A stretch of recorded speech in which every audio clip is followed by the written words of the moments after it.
Tatlong epekto sa bata kung konsentidor si nanay.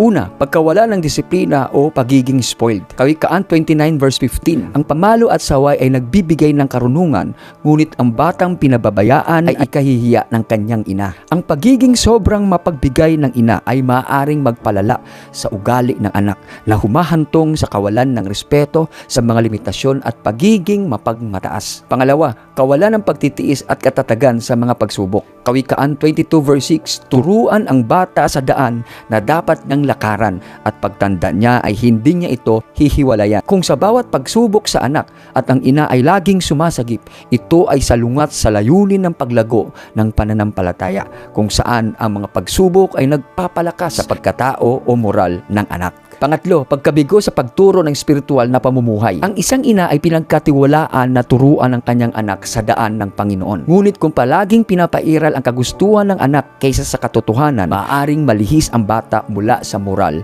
at espiritual na pag-unlad. Dapat timbangin ng isang ina ang pagmamahal at disiplina. Ang sabi nga sa Kawikaan 13 verse 24, ang mapagmahal na magulang ay nagdidisiplina sa kanyang anak, sapagkat kung mahal mo ang iyong anak, itutuwid mo ang kanyang ugali. Mga kaibigan, ang layunin ng disiplina ay hindi sa panghihimasok o kontrolin ang anak, kundi ito'y gabay sa katotohanan at sa pag-ibig ng Diyos. If you agree, type amen. Follow and share. God bless.